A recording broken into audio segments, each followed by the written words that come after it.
주일입니다. 특별히 오늘 저녁부터 화요일까지 말씀 사경회를 통해서 계속해서 말씀과 기도로 나아갈 텐데, 육체는 좀 피곤할지 몰라도 우리가 예배 앞에 계속해서 나아갈 때에 더 충만한 하나님의 은혜가 있기를 믿고 소망합니다. 이 시간 함께 찬양합시다.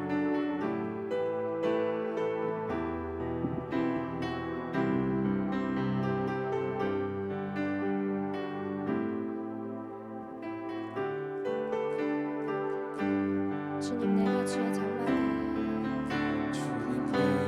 주의 장막을 사모합니다. 오직 주의 임재를 갈망합니다. 주의 집에서의 하루가 다른 곳의 첫날보다 좋으니 주 사랑 안에 머물며 사랑 노래합니다.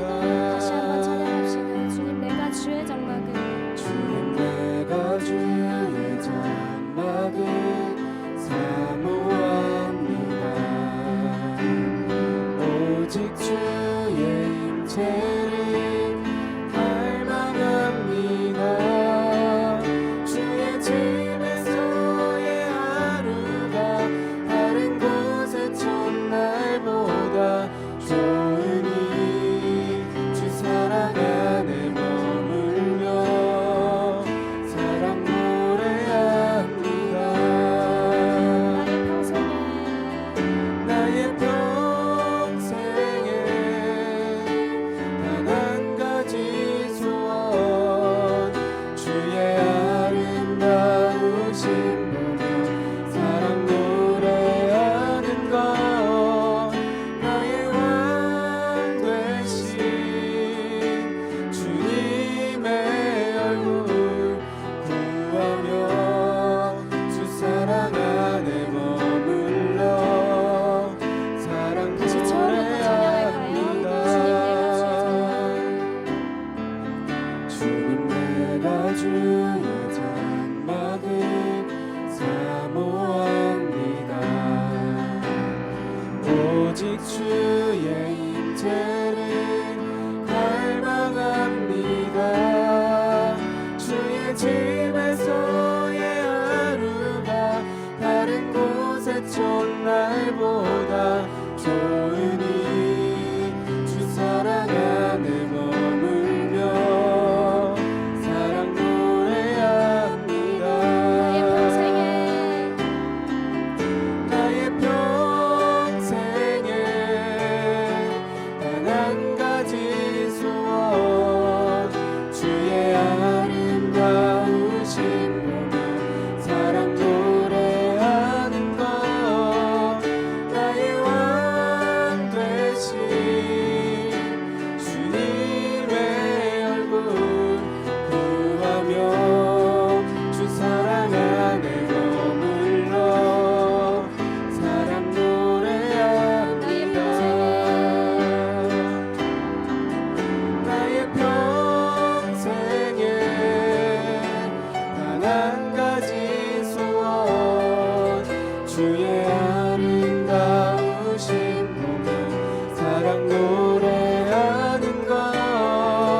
나의 왕 되신 주님의 얼굴 구하며 주 사랑 안에 머물러 사랑 마지막으로 찬양합시다. 노래합니다. 나의 평생에 단 한 가지 소원, 주의 아름다우신 보며 사랑 노래하는 것. 나의 왕 되신 주님의 얼굴 구하며 주 사랑 안에 머물러 사랑 노래합니다.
너 힘을 다해 복음의 빛빛처럼 빛의 사자들이여 복음의 빛빛처럼 새로운 밤 밝게 비춰라 빛의 사자들이여 동서남북 어디나 땅끝까지 주님만 의지하고 눈 어두워 못 보는 백성에게 복음의 다시 한번 빛빛처럼 동서남북 어디나 땅끝까지 주님만 의지하고 눈 어두워 못 보는 백성에게 복음의 빛빛처럼 빛의 사자들이여 복음의 빛빛처럼 죄로운 밤 밝게 비춰라 빛의 사자들이여 빛의 사자들이여 복음의 빛빛처럼 죄로운 밤 밝게 비춰라 빛의 사자들이여 내 모든 삶의 행동 주 안에 주님만의 인내 나의 숨쉬는 순간들도 내 모든 삶의 걸음 주 안에 내 길도 주 안에 나의 숨쉬는 순간들도 다시 한번 내 모든 삶의 행동 주 안에 주님만의 인내 나의 숨쉬는 순간들도 내 모든 삶의 걸음 주 안에 내 길도 주 안에 나의 숨쉬는 순간들도 라라라라라 라라라라라 라라라라라 다시 한번 내 모든 삶의 행동 주 안에 주님만의 인내 나의 숨쉬는 순간들도 내 모든 삶의 걸음 주 안에 내 길도 주 안에 나의 숨쉬는 순간들도 라라라라라라 라라라라라라 라라라라라라 라라라라라 자비와 은혜의 물결 어디서나 주 얼굴 보내 주 사랑 날 붙드네 오 놀라운 주님의 사랑 라라라라 라라라라라라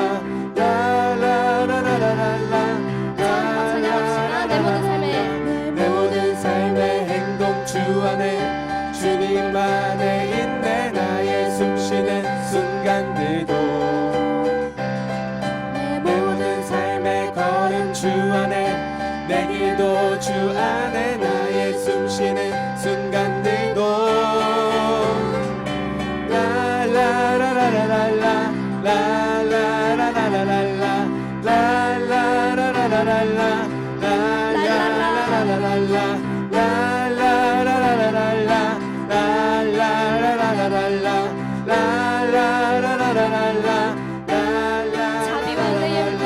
자비와 은혜의 물결 어디서나 주 얼굴 보내 주 사랑 날 붙드네 오 놀라운 주님의 사랑 라라라라라라 라라라라라라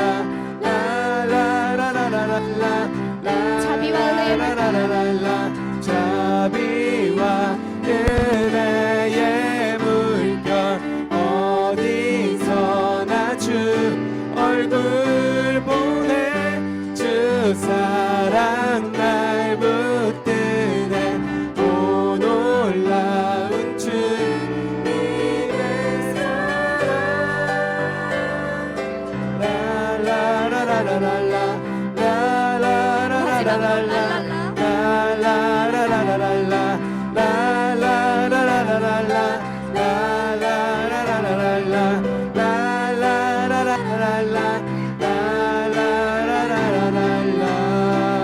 모든 영광 하나님께 올려드립니다. 네.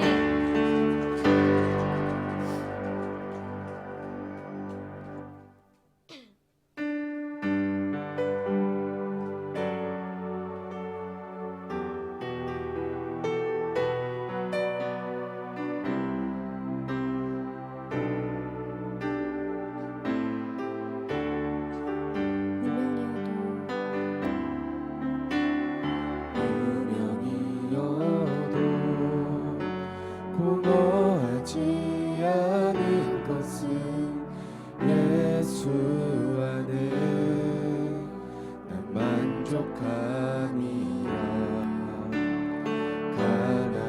가난하여도 부족하지 않은 것은 예수 안에 오직 나는 부요함이라.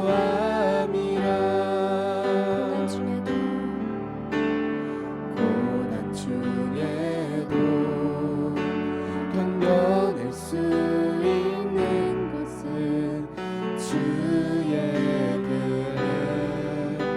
있기 때문이라.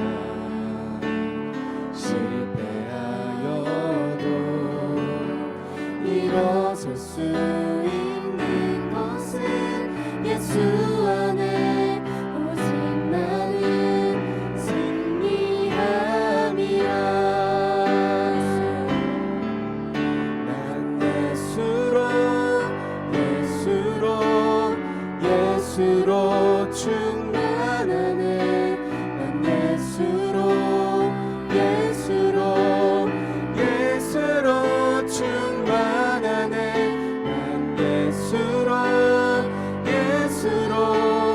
예수로 충만하네. 영원한 왕 내 안에 살아계시네.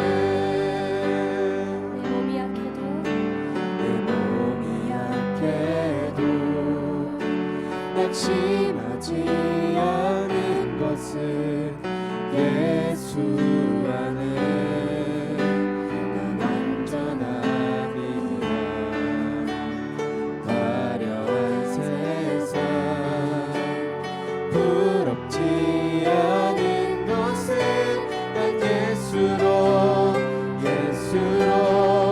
충만하리라.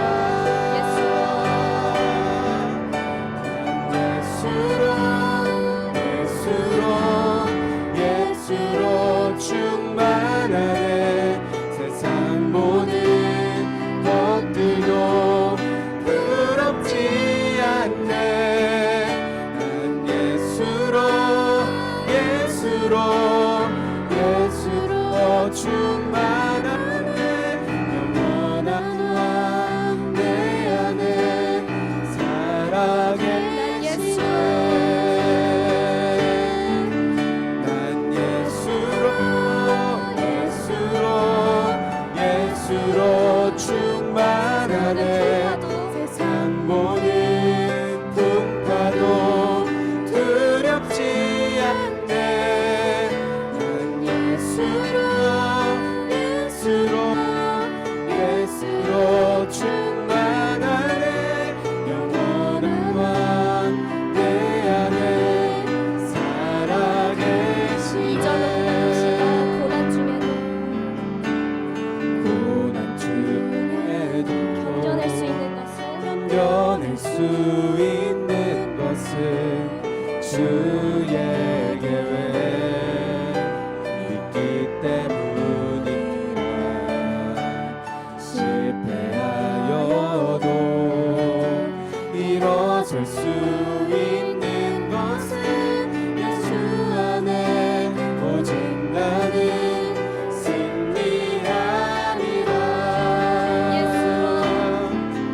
난 예수로 충만하네.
것이라 너의 하나님이라 내가 너를 보배롭고 존귀하게 여기노라 너를 사랑하는 내 여호와라.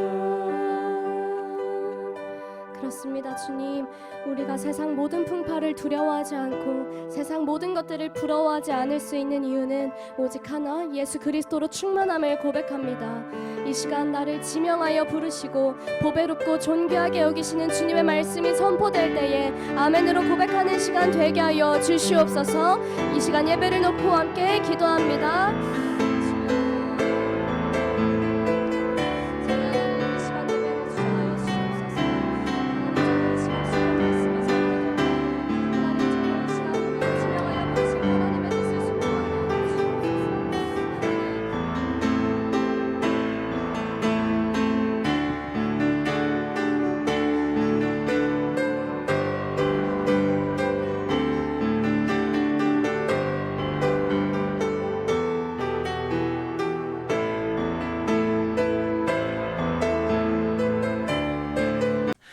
오늘 우리에게 주신 말씀 여호수아 5장 2절부터 9절 읽으셨죠? 처음 어떻게 시작했죠?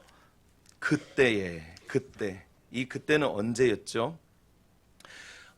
몇 주 전에 제가 다음 세대 기도회였나요? 요단강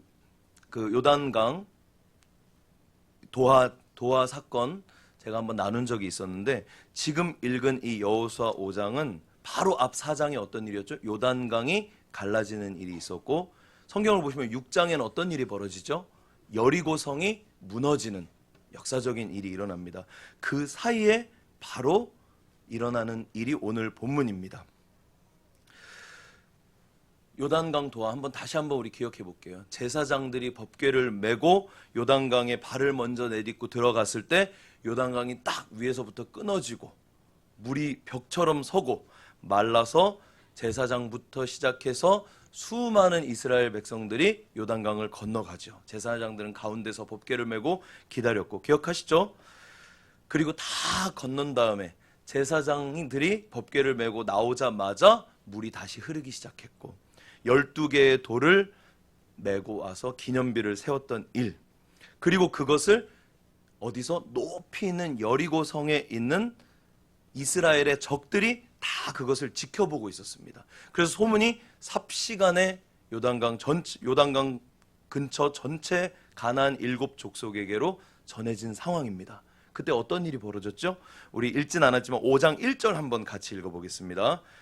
요단강 도하 사건 이후입니다. 다 같이 시작. 요단 서쪽에 아모리 사람의 모든 왕들과 해변에 가나안 사람의 모든 왕들이 여호와께서 요단 물 이스라엘 자손 앞에서 말리시고 우리를 건너게 하셨음을 듣고 마음이 녹았고 자손들 때문에 정신을 잃었더라. 아멘. 마음이 녹았고 이스라엘 자손들 때문에 정신을 잃었더라. 정확히 말하면 이스라엘 자손들 때문이 아니라 이스라엘 자손들을 요단강 건너가게 하신 이전에도 없었고 이후에도 없을 하나님의 초자연적인 기적의 소식 때문에 이들의 마음이 녹았고 정신을 잃어버린 겁니다. 뭐가 떠올랐을까요? 40년 전에 당대 최강대국 애굽에서 이스라엘 백성이 나온 후에 어떤 일이 벌어졌죠?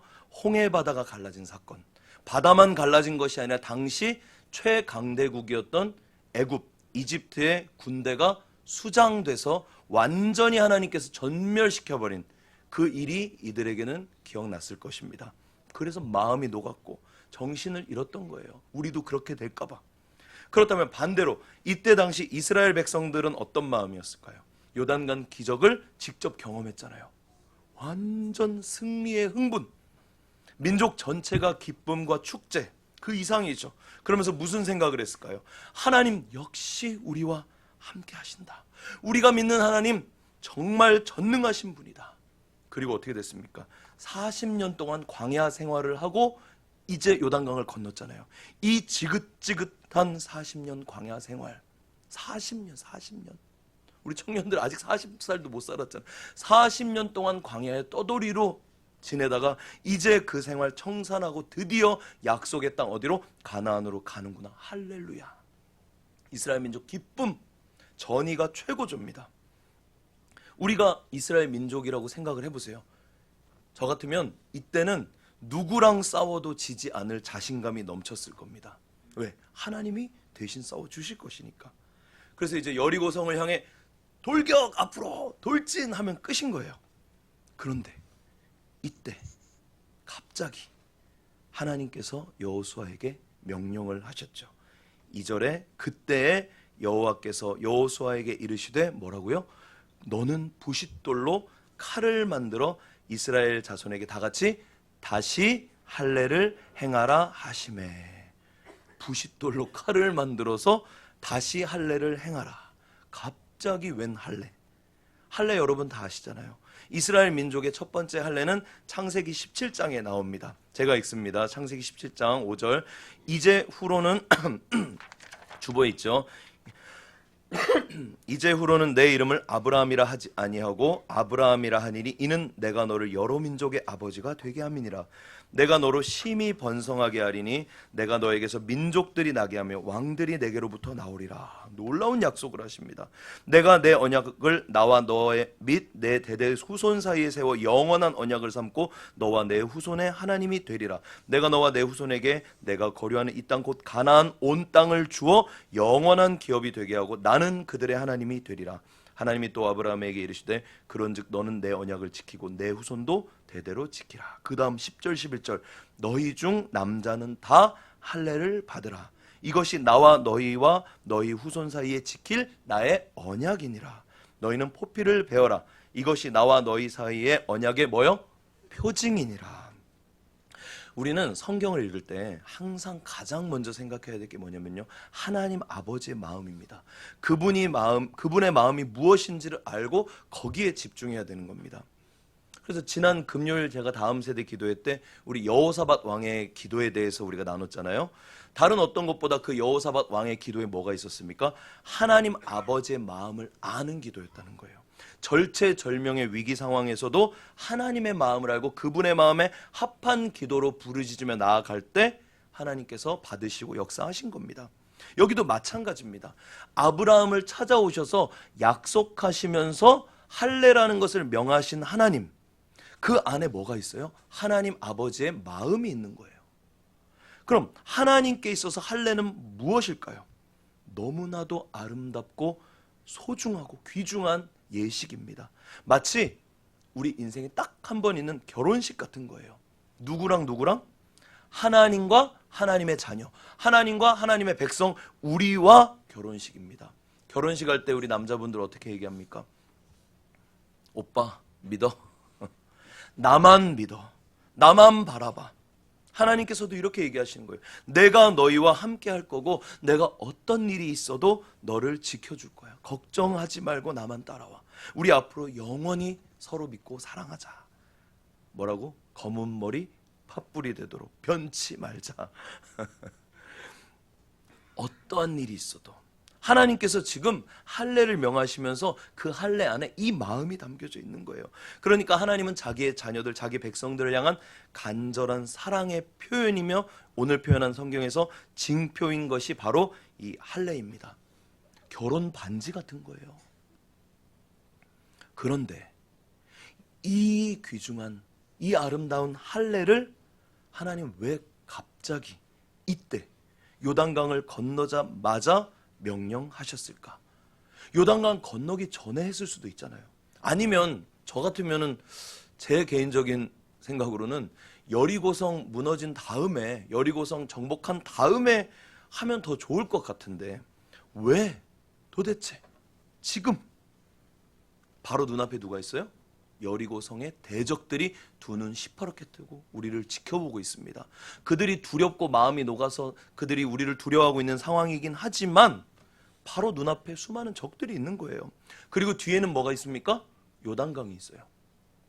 뒤로 돌아갈 수 없습니다. 우리 할례의 영적인 의미는 조금 나중에 생각해보고 지금 결국 뭡니까? 전시 상황이에요. 이스라엘 백성들이 요단강을 건넌 사건이 너무 놀라운 기적의 사건이고 적들이 놀라서 전의를 상실했지만 만약에 이스라엘 남자 전체가 동시에 할례를 행한다면 얘기는 달라집니다. 할례 외적으로 말하면 외형적으로 뭡니까? 우리 남자들 포경수술하고 똑같은 거잖아요. 당시 뭐 마취, 주사, 항생제 이런 거 없습니다. 우리 남자 성도님도 더 잘 아시죠? 할례를 행하면 3일에서 4일 길게 일주일 동안 회복의 시간이 필요합니다. 움직이는 것도 힘듭니다. 쉽게 말하면 이스라엘 군사력이 최소 3일 공백이 생기는 겁니다. 무장해제죠. 완전한 무장해제. 이스라엘 민족 규모 생각해보면 노인 일부 제외하고 모든 남자를 약 70만 명으로 보면 됩니다. 그러니까 군사력이 군인이 70만 명이에요. 우리나라 대한민국 육해공군 다 합치면 60만이라고 합니다. 우리 한국전쟁 1950년도 6.25 한국전쟁 군인, 민간인, 유엔 군인 다 합쳐서 170만 명이 사망했어요. 수십만 명의 과부, 미망인, 또 전쟁 고아, 이산가족만 1000만 명. 끔찍했던 동족 상잔의 비극이잖아요. 그게 어떻게 시작했는지 기억하시죠? 1950년 6월 25일 주일 새벽이었어요. 그때 농번기였기 때문에 전방 부대 병력의 3분의 1이 농사 돕기 위해서 외출했고 휴가 갔었습니다. 그래서 북한군이 바로 들어올 수 있었던 거예요. 3분의 1이 병력이 비었다고 해서 이런 일이 발생했는데 만약에 대한민국 전체 60만 군인이 지금 오늘 완전히 무장 해제됐다고 생각해 보세요. 전투력 상실, 그리고 적들이 그것을 알아. 북한 또는 주변국이 공격하더라도 그 어떤 반격도 할 수 없는 상황. 상상하고 싶지 않죠. 할 수도 없죠. 너무나도 끔찍한 재앙입니다. 그래서 군사력이 중요한 거예요. 그런데 하나님께서는 70만의 그 남자들을 동시에 할례를 행하라고 하는 거예요.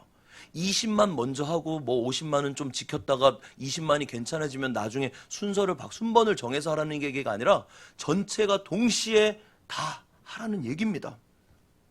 그리고 이스라엘 민족에게 특별히 이 할례하면은 잊지 못할 자기들의 역사적 사건이 있잖아요.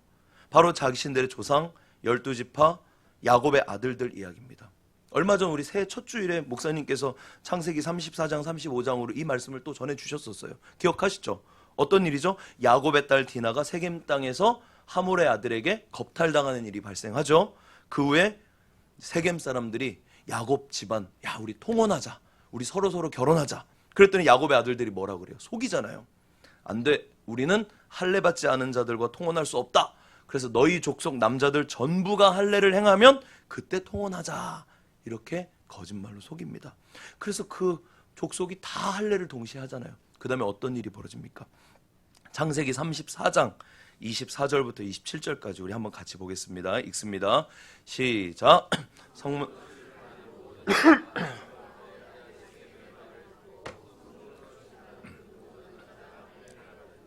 제3일에 아직 그들이 아파할 때에 야곱의 두 아들 디나의 오라버니 시므온과 레위가 각기 칼을 가지고 가서 몰래 그 성읍을 기습하여 그 모든 남자를 죽이고 칼로 하몰과 그의 아들 세겜을 죽이고 디나를 세겜의 집으로 데려오고 야곱의 여러 아들이 시체 있는 성읍으로 가서 노략하였으니 이는 그들이 엄청납니다. 대규모 살육 작전을 펼치는데 두 사람이면 충분했습니다. 왜? 세겜 족속이 전투력을 상실했기 때문에 칼 두 자루 들고 가서 다 죽인 거예요. 이스라엘 민족은 자기 역사를 너무나도 잘 알고 있죠. 이 할례 사건을 분명히 기억하고 있습니다. 그 말은 지금 여리고성의 대적들 앞에서 우리가 모든 남자가 동시에 할례를 행한다는 것이 얼마나 큰 위험을 초래할지 너무도 정확하게 알고 있다는 것입니다. 이 상황에 하나님은 왜? 무엇을 위해서 이스라엘 민족에게 할례를 명한 것일까요? 아까도 얘기했지만 하나님의 마음을 우리는 헤아릴 수 있어야 됩니다. 우리 본문, 오늘 본문 5장 4절부터 7절 한번 읽겠습니다. 시작. 여호수아가 할례를 시행한 까닭은 이것이니 애굽에서 나온 모든 백성 중 남자 곧 모든 군사는 애굽에서 나온 후 광야길에서 죽었는데 그 나온 백성은 다 할례를 받았으나 다만 애굽에서 나온 후 광야길에서 난 자는 할례를 받지 못. 여기까지만 먼저 보겠습니다. 그러니까 출애굽한 후에 출애굽한 한 사람들은 이미 애굽에서 할례를 다 했죠. 그런데 출애굽한 후에 광야에서 태어난 사람들은 할례를 못 받았어요. 왜? 매일매일 이동했잖아요. 매일매일. 할례를 하면요, 최소 일주일은 한 곳에 있어야 되거든요. 근데 중요한 것은 이미 할례를 했지만 애굽에서 나왔던 사람들은 다 죽었대요. 광야에서. 다 기억하시죠? 6절 읽습니다. 시작.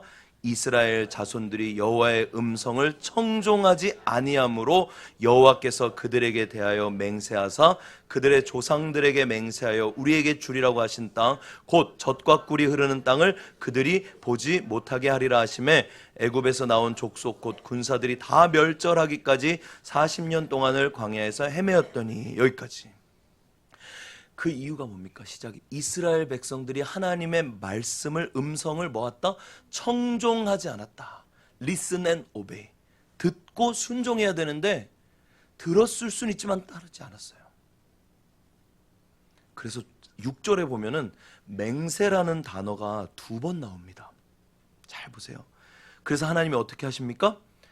그들에게 맹세하사 내가 맹세해서 주리라고 한 땅을 못 보게 하리라. 헤매게 하리라. 다 죽게 하리라. 맹세했던 하나님께서 그 맹세를 거두겠다고 또 맹세하시는 거예요. 하나님 마음을 생각합시다. 도대체 어떤 사건이었길래, 하나님의 음성을 청종하지 않았던 어떤 사건이었길래. 민수기 14장의 유명한 가데스 바네아 반역 사건입니다. 민수기 14장 제가 읽습니다. 온 회중이 소리를 높여 부르짖으며 백성이 밤새도록 통곡하였더라. 주보에도 있습니다. 이스라엘 자손이 다 모세와 아론을 원망하며 온 회중이 그들에게 이르되 우리가 애굽 땅에서 죽었거나 이 광야에서 죽었으면 좋았을 것을 어찌하여 여호와가 우리를 그 땅으로 인도하여 칼에 쓰러지게 하려 하는가. 우리 처자가 사로잡히리니 애굽으로 돌아가는 것이 낫지 아니하랴. 이에 서로가 말하되 우리가 한 지휘관을 세우고 애굽으로 돌아가자 하매. 이스라엘 온 회중이 모여서 소리를 높여 부르짖으면서 밤새도록 뭐 했다고요? 통곡했대요. 밤새도록 통곡하면서 철야기도 한 게 아니라 뭐 했다고 하는 겁니까? 2절에 원망한 겁니다. 원망. 밤을 새서 하나님을 원망했어요. 밤을 새서 하나님을 원망했다고요. 그러면서 뭐라고 얘기합니까? 우리가 애굽에서 죽었거나 광야에서 죽었으면 좋았을 것을 3절에 어찌하여, 차라리 애굽에서 광야에서 죽었으면 좋았을 걸 어찌하여, 하나님 어찌하여 우리를 이렇게 죽게 하십니까? 그러면서 다시 돌아가자 그럽니다. 이스라엘 백성을 살리기 위해서 모세를 보내시고 10가지 재앙으로 애굽을 치셔서 그들을 구해내시고 홍해를 건너게 하시고 애굽 군대를 거기서 전멸시켜 버리신 그 구원의 하나님, 그분의 역사를 눈으로 보고도 하나님을 멸시하는 겁니다. 구름 기둥 불 기둥으로 보호하시고 만나와 메추라기로 날마다 먹이셨던 그 하나님, 반석에 샘이 솟아나게 그들을 목을 축이시게 하셨던 하나님, 뭐 하는 겁니까? 멸시하는 거예요. 그 하나님의 사랑, 그 은혜, 그 세밀한 인도하심 무시하는 겁니다. 그러면서 우리가 모세, 아론 말고, 하나님이 세우신 지도자잖아요, 말고 다른 지휘관을 세워서 다시 애굽으로 돌아가자. 무슨 말입니까? 제가 이것을 제 표현으로 하면 이겁니다. 하나님 나빠. 이제 우리 저 하나님 필요 없어. 우리가 알아서 하자. 창세기 3장의 선악과 또 따먹는 겁니다. 어느 정도 은혜를 누렸으면 말을 안 해요. 그 애굽에서 출애굽, 그 역사와 그 은혜를 경험한 이들이 하나님 필요 없어. 하나님이 세우신 저 사람 말고 우리끼리 알아서 하자. 바벨탑 또 쌓는 겁니다. 하나님의 마음은 어떠하셨을까요? 그래서 하나님께서 사랑하는 자녀들에게 가나안 땅을 주시겠다고 맹세라고 단어가 나왔어요. 맹세하신 분이 다시 못 주겠다라고 또 맹세를 하십니다. 하나님이 자신의 맹세를 거두시는 새로운 맹세를 하세요. 가나안 땅을 못 주겠다는 정도가 아닙니다. 그들이 죽기 전에는 못 들어가게 할 거다. 헤매게, 다 멸절되기까지. 잘 보세요. 하나님의 자녀들이에요. 하나님이 우리 아버지시라고요. 하나님이 그 말은 뭡니까? 자기가 사랑하는 그 자녀를 하나님이 죽이시겠다는 얘기입니다. 그 놀라운 기적으로 그들을 향한 사랑으로 애굽에서 건져내셔서 홍해 건너게 하셨는데 결국 40년 동안 광야 떠돌고 거기서 다 죽게 밖에 할 수 없었던 하나님 아버지의 마음은 무엇이었을까요? 무슨 하나님이 그래? 무슨 신이 그래? 이렇게 말할 수 있을까요? 하나님의 우리를 향한 사랑을 생각해 보세요. 그렇게밖에 할 수 없었던 하나님의 마음. 그럼 그렇게 하신 40년 동안 헤매게 하시고 다 죽을 때까지 기다리시는 하나님의 마음은 편했을까요? 이놈들 잘됐다, 고통 좀 당해봐라 이랬을까요? 하나님이 가장 슬프시고 하나님이 가장 고통스러우시고 또 하나님이 가장 괴로우셨을 것입니다. 하나님에게도 상처였어요. 저는 오늘 회복 시리즈로 새 선교주일 예배를 준비하면서 우리도 회복되는 게 중요하지만 하나님의 마음도 회복돼야 된다는 생각을 하게 됐습니다. 이런 아픈 상처, 고통, 괴로움을 가지고 계신 하나님께서 하나님에게도 트라우마인 거예요. 이스라엘 백성들에게 할례를 명하고 계시는 것입니다. 어떤 마음일까요? 하나님이 이렇게 말씀하시는 것 같아요. 너희들의 아버지, 너희들의 할아버지 조상들은 결국 나를 믿지 못해 원망하고 불평했다. 그래서 내가 약속한 이 땅을 밟지 못했다. 이제 너희는 어떠냐? 너희는 나를 전적으로 믿고 따를 수 있느냐? 라고 물으시는 것 같습니다. 결국 할례라고 하는 외적인 의식을 요구하시는 것 같지만 사실 이 할례를 통해서 하나님께서는 이스라엘 백성들의 내적인 영적인 정체성을 다시 깨우치시고 확인하고 싶으신 마음이 있으신 겁니다. 더 중요하게 얘기하면 하나님과 우리와의 관계, 하나님과 하나님의 자녀된 이스라엘 백성들과의 관계, 무슨 관계입니까? 사랑의 관계, 신뢰의 관계를 다시 하나님께서 세우고 싶으신 거예요. 무슨 말입니까? 쉽게 말하면은 바람 피고 도망간 거예요. 나를 버리고 떠난 거예요. 다시 찾아가서 다시 우리 결혼하자. 다시 반지 끼워주면서 결혼하자. 나만 믿어. 내가 다 살려줄게. 내가 다 도와줄게. 내가 다 책임질게. 라고 말씀하신 하나님의 절절한 구애인 것입니다. 우리한테 할례를 시키려고 하시는 거 아니에요. 너희는 내가 사랑하는 아들이야, 딸이야. 너희는 나의 언약 백성이야. 나는 너희를 향한 계획 아직 포기하지 않았어. 약속한다. 믿고 따라와. 이렇게 말씀하시는 겁니다. 여호수아와 이스라엘 백성들 이 하나님의 명령을 듣고 어떡합니까? 전부 다 할례를 행합니다. 할렐루야. 하나님, 우리가 하나님의 백성입니다. 우리가 하나님의 사람입니다. 우리가 그리스도인입니다. 하나님의 약속의 말씀만 붙잡고 사는 하나님의 자녀들입니다. 우리는 저 여리고성의 적들이 두렵지 않습니다.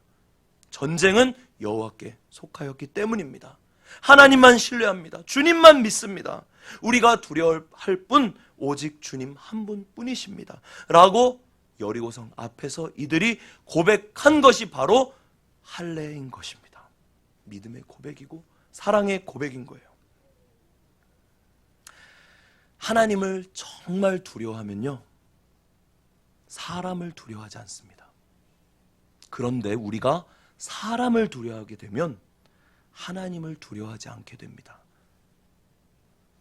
하나님 이제 말씀하십니다. 5장 8절 9절 우리 한번 같이 읽었으면 좋겠습니다. 8, 9절입니다. 시작.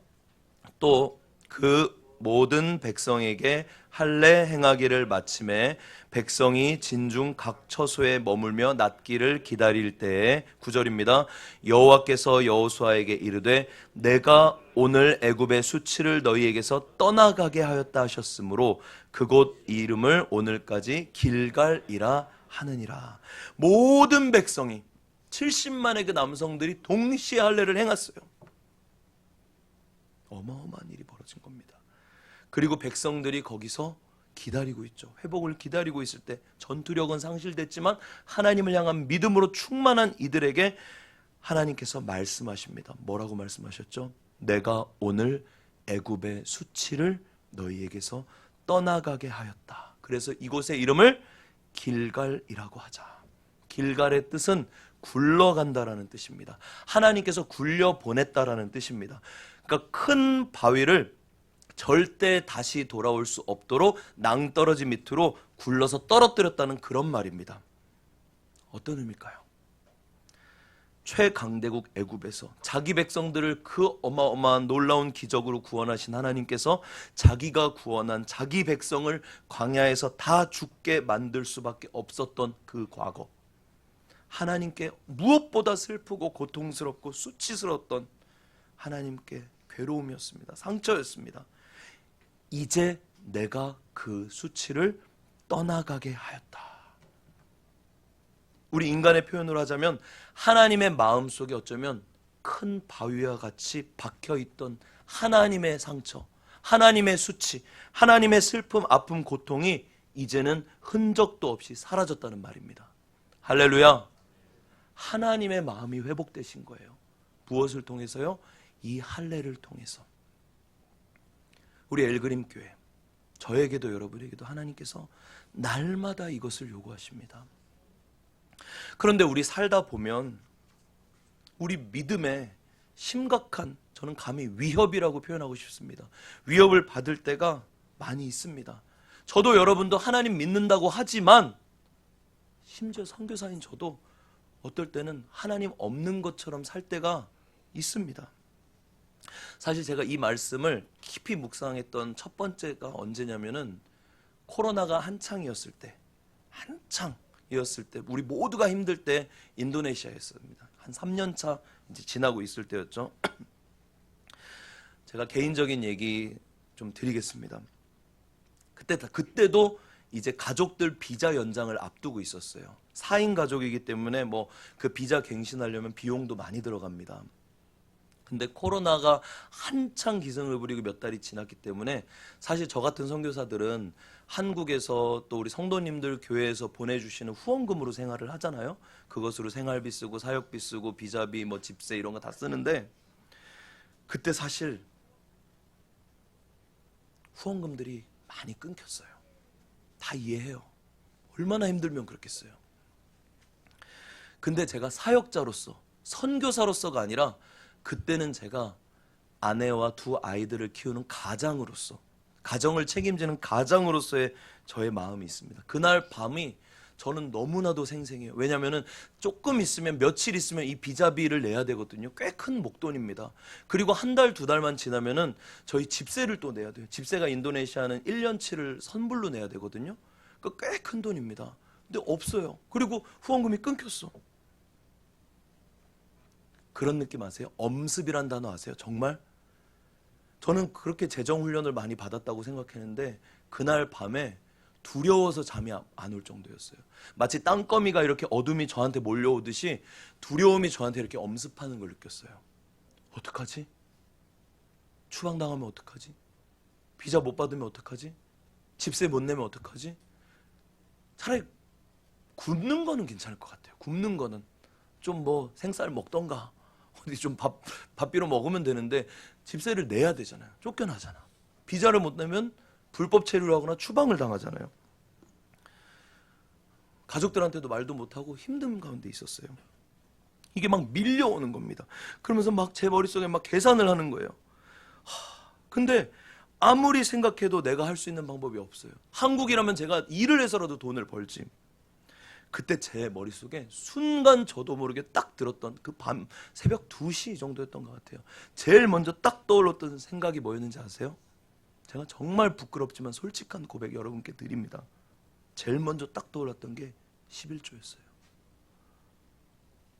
저희도 이제 받은 후원금을 가지고 11조를 계산해서 그때 당시 저희가 사역했던 공동체에 헌금을 드리잖아요. 아무리 계산해도 이 11조를 이번 주에 드려야 되는데 못 드리겠는 거야. 그러면서 이거 먼저 써야겠다. 안 되겠다. 그러다가 그 밤에 순간 정신이 번쩍 들었습니다. 제가. 왜냐하면 그때 당시에 제가 매일 새벽마다 온라인으로 성경 공부 모임을 진행하고 있었거든요. 매일. 그때 성경 공부 모임의 주제가 뭐였냐면 사도신경이었습니다. 우리 사도신경 일주일에 최소 한 번은 다 하십니다. 사도신경 뭐죠? 나는 전능하신 아버지 하나님 천지의 창조주를 믿습니다. 사도신경은 12번의 믿습니다. 나는 믿습니다. 고백이 바로 사도신경이잖아요. 그리고 또 우리가 정말 좋아하는 말씀 구절 시편 23편. 여호와는 나의 목자시니 내가 부족함이 없으리로다. 이 두 개가 사도신경과 이 시편 23편이 그냥 떠오르는 거예요. 그러면서 내 마음 가운데 너는 여호와는 목자시니 내가 부족함이 없으리로다. 암송도 하고 설교도 하고 묵상도 하고 노래로 만들어서 부르는데도 이 나는 믿습니다. 하나님을 믿습니다. 이렇게 가르치는 사람인데 정작 내 삶은 안 믿고 있는 거예요. 정작 내 삶은 부족한 게 너무 많은 거예요. 제가 그 밤에 죽을 것 같았습니다. 정말. 왜 죽을 것 같은지 아세요? 돈이 없는 게 지금 넘어갔어요. 돈이 없는 문제가 아니에요. 나는 가짜구나. 나는 선교사 아니구나. 나는 사꾼이구나. 말한 대로 가르친 대로 노래한 대로 못 사는 내 모습이 너무 힘든 거예요. 제가 뭘 했을까요? 할 수 있는 게 없었잖아요. 그때 다음날 아침이 되자마자 온유성 교사님 벌써 몇 년 전이라 기억할지 모르겠는데 사실 온유성 교사는 재정 상황 이런 거 별로 관심 없어요. 저분은 다 제가 관리해요. 얼마나 마음 편한지 몰라요. 아침에 제가 딱 일어나자마자 선포했습니다. 2가지. 제가 할 수 있는 2가지. 첫 번째는 하나님만 의지하자. 2번째는 더 드리자. 이거 여러분들 남 얘기라고 쉽게 들으시면 안 돼요. 하나님만 의지하자. 그래서 제가 이렇게 선포했어요. 우리 가족은 이제부터 페이스 미션으로 산다. 페이스 미션이 뭐냐면요. 선교 용어인데 모든 재정의 공급은 하나님께만 의지하자. 그러니까 그 원칙을 정하는 거예요. 선교사로서 기도 편지를 보내거나 뭐를 할 때 계좌번호를 같이 넣으면서 이런 게 필요합니다라는 말을 우리는 안 넣는다. 이게 뭐 넣어야지 안 넣으면 더 좋고 뭐 넣으면은 좀 별로고 이런 거 아니에요. 그냥 본인이 그렇게 정하는 겁니다. 원칙을. 이게 뭐냐면요. 하나님만 의지하자고 하는 하나님만 바라보자고 하는 저의 믿음의 결단이었어요. 그리고 지금도 생각하면 미쳤던 것 같아요. 제가 밤에. 아침에 일어나자마자 아내가 딱 방에서 나왔을 때 우리 가족은 이제 페이스 미션. 그리고 우리는 이제 10에 3조 드린다. 근데 저 아내는 그냥 아무렇지도 않게 제가 무슨 말 하는지도 잘 몰랐을 거예요. 그날 밤에 저는 얼마나 힘들으면서 이렇게 갈등하면서 고민하면서 힘들하다 이 얘기를 했는지 어떤 마음으로 제가 그 얘기를 아내에게 했을까요? 벼랑 끝에 서 있는 심정으로 얘기한 겁니다. 나 이대로 있으면 죽는다. 이대로 있으면 선교사고 뭐고 끝이다. 배수의 진을 친 거예요. 죽으면 죽으리라.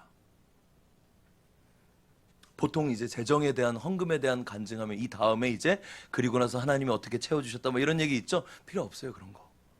하나님 당연히 지금까지. 왜냐하면 그때 그 밤에 하나님께서 저한테 이렇게 말씀하시는 것 같았어요. 너 사도신경으로 믿는다고 했잖아.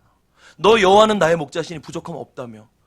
그리고 지금까지 네가 사역자로 살아온 10수년 동안 내가 한 번도 너희 가족 굶긴 적 없고 한 번도 월세 못 낸 적 없고 당연히 뭐 좋은 차 좋은 집은 아니었지만 부족함 없이 하나님의 일을 하면서 여기까지 왔고 인도네시아에서도 잘 해왔는데 제 마음 가운데 뭔지 아세요? 이건 배신인 거예요. 다시 애굽 돌아가자고 하는 거랑 똑같은 마음이 느껴진 거예요. 그때 하나님의 마음이 얼마나 슬프실까. 하나님을 믿지 못하고 있는 이 인도네시아 선교사라고 하는 사람의 이 마음을 하나님은 아시고 얼마나 슬퍼하실까. 그래서 제가 이건 안 된다. 죽으면 죽는다. 그냥 하나님만 보고 간다. 그러나 그렇게 결단하고 제가 그 다음날 아내에게 그렇게 선포했잖아요. 놀라운 일이 벌어집니다. 여기서 보통은 어떻게 해요? 다음날 갑자기 통장에 후원금이 막대한 후원금이 들어가거나 누가 우리 집에 뭘 확 갖다 주거나 비자의 문제가 해결되거나 보통은 이런 수순이지만 사실 죄송해요. 그거는 되게 아랫단계입니다. 정말 놀라운 경험했어요. 그날 밤에 제가 밤새도록 끙끙 앓았잖아요. 근데 아내한테 제가 그렇게 입술을 열어서 선포하고 난 다음에 그 순간부터 제 마음 가운데 놀라운 평안이 찾아왔습니다. 할렐루야. 저는 그날만 생각하면 잊을 수가 없어요. 그때 저에게 있어서 뭔지 아세요? 다시 저는 할례를 행한 겁니다. 다시 하나님하고 결혼 반지 끼면서 약속한 거예요. 하나님만 믿습니다. 하나님만 바라보고 갑니다. 주님, 내가 어젯밤에 하나님 의심하고 하나님이 신뢰하지 못했던 거 죄송합니다. 용서해 주세요. 2번 다시 내가 그 믿음을 버리지 않겠습니다. 다시 애굽으로 돌아가자고 원망하며 하지 않겠습니다. 이렇게 제가 고백한 거예요. 저만 알아요. 하나님이 얼마나 기뻐 받으셨을까요? 뭐니 해도 머니가 중요합니다. 어떤 목사님은 이렇게 표현하세요. 지갑의 할례를 경험하지 못한 사람은 진정한 구원을 받았다는 것을 생각해 봐야 한다. 할렐루야. 그만큼 돈이, 재정이 얼마나 우리의 마음을 빼앗아가는 만몬인지.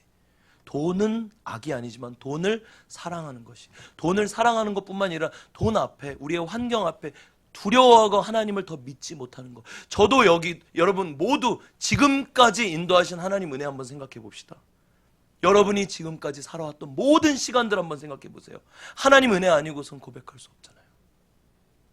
그 하나님을 믿지 못한다? 죄송합니다. 배신이에요. 다시 애굽으로 돌아간다고. 하나님 가슴에 대못 받는 겁니다.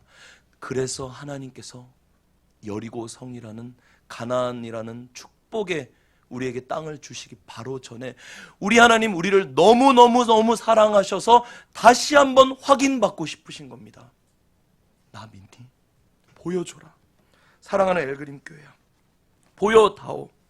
내가 책임질게. 약속의 땅 줄게. 다시 할례를 행하라. 할렐루야. 하나님은 우리의 믿음을 통해 일하기 원하세요. 복음서에서 우리 예수님도 병 고치기 전에 자주 하시는 질문이 있잖아요. 내가 너를 고칠 것을 믿느냐. 이게 무슨 말입니까? 믿음으로 일하고 싶으시다는 얘기예요. 할렐루야. 오직 의인은 믿음으로 살리라. 우리 엘그림 교회 올해 표어가 뭡니까? 다 같이 맨 위에 읽습니다. 시작. 하나님의 말씀이 삶의 기준이 되게 하라. 아멘이십니까? 하나님의 말씀, 하나님의 약속의 말씀에 우리의 믿음을 드리는 게 바로 삶의 기준인 거예요. 종교적으로 쫓아가는 것이 아니라 그분이 우리를 얼마나 사랑하시는지, 그분이 우리를 향한 계획이 얼마나 완전한지를 분명히 믿고 그 약속을 믿고 우리 삶의 모든 방향을 정하는 것. 이것이 바로 날마다 우리 삶에 있는 다시 할례를 행하는 하나님과 저와 여러분이 날마다 만나는 매일매일의 결혼식이 되는 것을 믿습니다. 우리 온유선 교사가 자주 하는 표현이 있어요. 하나님과 부비부비하자. 할렐루야. 하나님은 그걸 원하세요. 2024년 우리에게 그 은혜가 있길 원합니다. 우리 주일마다 부르는 그 찬양, 다시 한번 뭐를 주소서? 부흥을 주소서. 어떤 큰 역사 이전에 가장 먼저 부흥은 나의 영혼의 마음의 믿음의 부흥입니다. 살기 위해 주를 따르는 것이 아니라 죽기 위해 주를 따른다. 죽고자 하면 사는 것입니다. 할렐루야. 여러분에게 살다 보면 정말로 벼랑 끝과 같은 상황 펼쳐질 수도 있어요. 정말 그런 상황 안 펼쳐졌으면 좋겠지만 그때 우리는 믿음의 결단을, 다시 할례를 행하는 결단을 보여주셔야 됩니다. 하나님이 그거를 보기 원하십니다. 할렐루야. 우리 같이 믿음으로 함께 찬양했으면 좋겠습니다.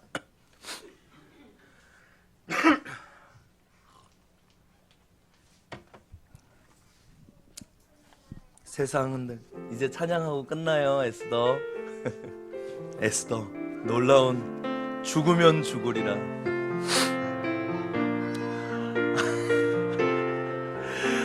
하나님 앞에 이런 마음으로 살아야 될 것 같아. 있는 그대로. 세상은 들리고 사람들은 변하여 나는 주를 섬기리. 주님의 사랑은 영원히 변하지 않네. 나는 주를 신뢰. 2절 고백합니다. 믿음 흔들리고 사람들 주를 떠나도 고백합니다. 나는 주를 섬기리. 주님의 나라는 영원히 쇠하지 않네. 나는 주를 신뢰해.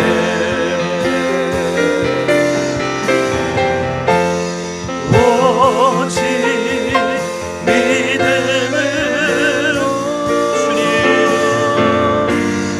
믿음으로 내가 살리라.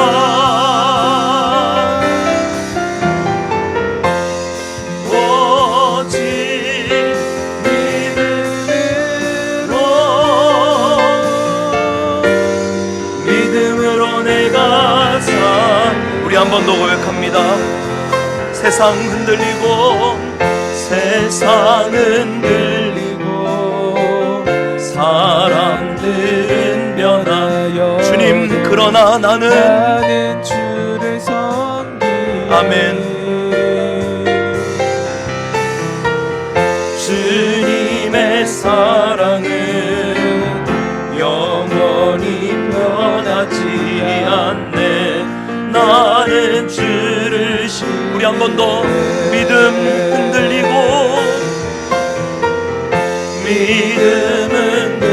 세상 사람들 주를 떠나도 나는 주를 섬기리.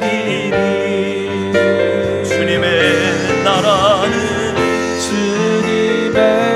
아멘. 영원히 쇠하지 않네. 나는 주를 신뢰. 오직 믿음으로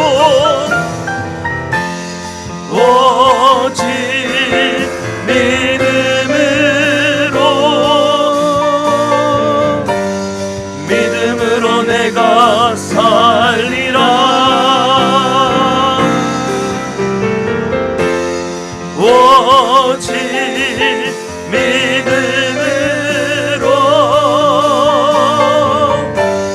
믿음으로 내가 살리라.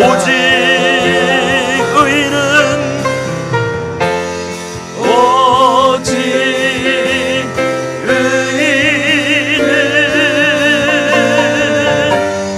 믿음으로 말미암아 살리라. 아멘. 아멘.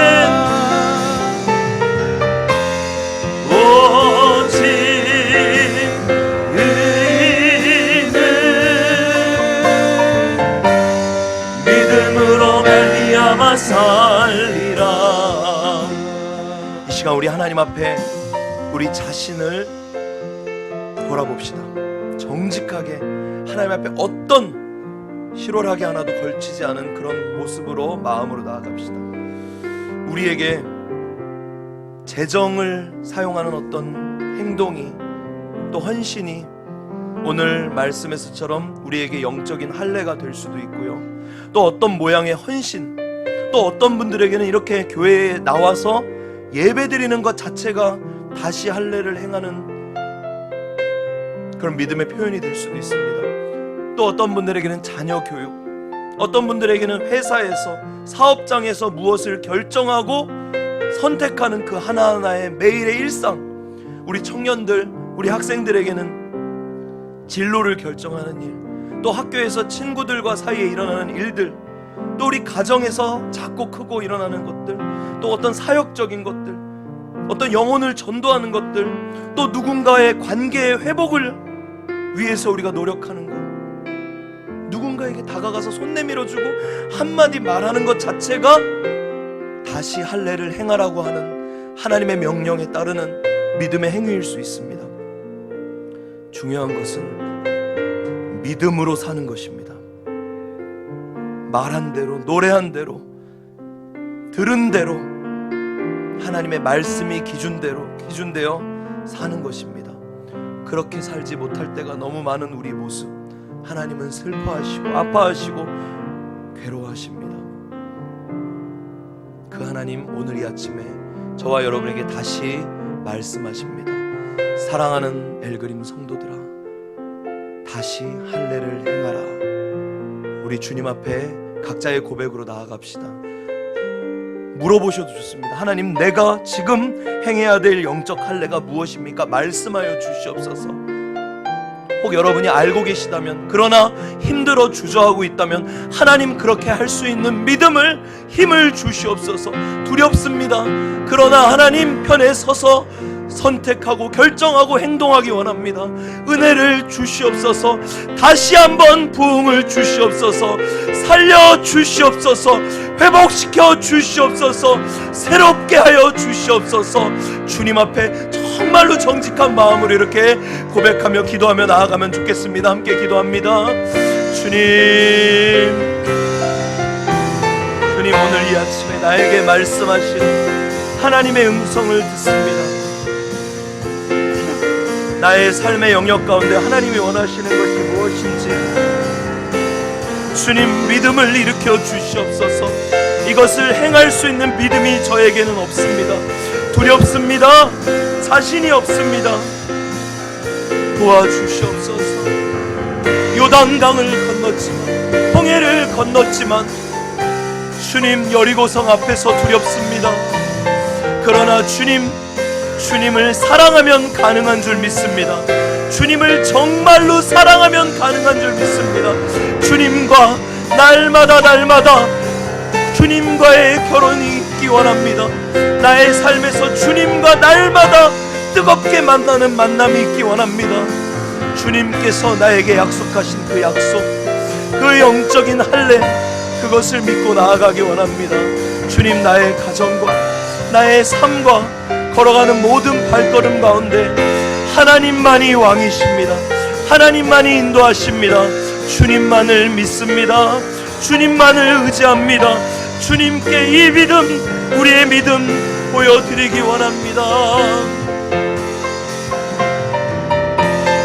오직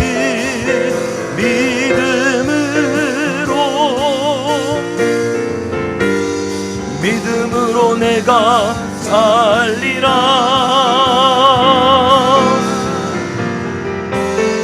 오직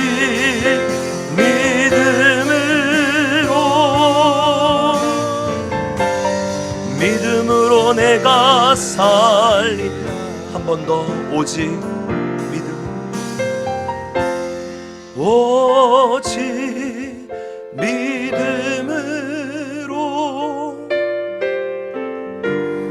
믿음으로 내가 살리라.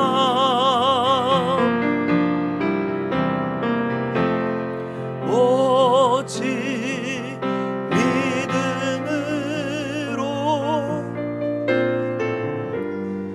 믿음으로 내가 살리라. 주님, 지금 저에게, 우리에게 원하시는 영적 할례는 무엇입니까? 말씀하여 주시옵소서.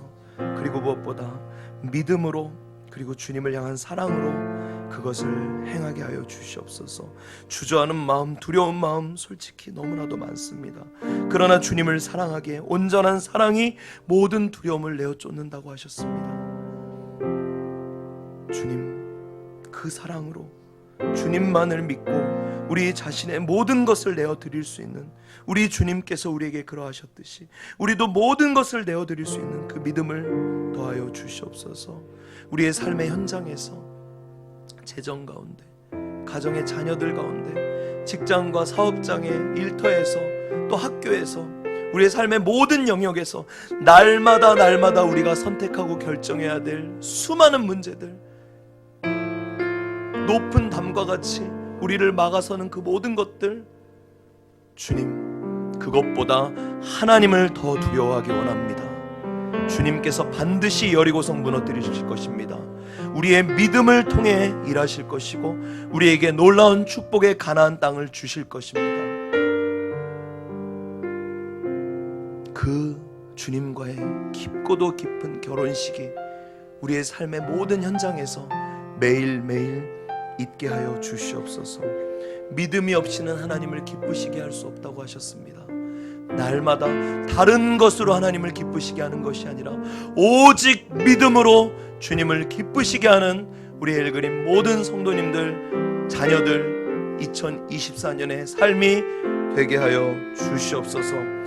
세상이 우리를 어리석다 말할지라도, 아무도 알아주지 않을지라도 오직 우리는 믿음의 눈을 들어 하나님의 일하심을 볼 것입니다. 전에 본 적 없고 들은 적도 없는 놀라운 하나님의 역사가 우리 가운데 펼쳐질 것입니다. 하나님만 바라봅니다. 주의 약속의 말씀만 붙잡습니다. 주여, 우리의 믿음을 일으켜 주시옵소서. 할렐루야. 주님 찬양합니다. 주님만 홀로 영광을 받아 주시옵소서. 감사하며 예수님 이름으로 기도합니다. 할렐루야. 하나님께 영광의 박수 올려드립시다. 우리 옆에 분들 보시면서 한 번만 격려합시다. 하나님께서 당신의 믿음을 통해 일하실 것입니다. 한 번만 더 믿음을 보여주세요. 아멘. 감사합니다.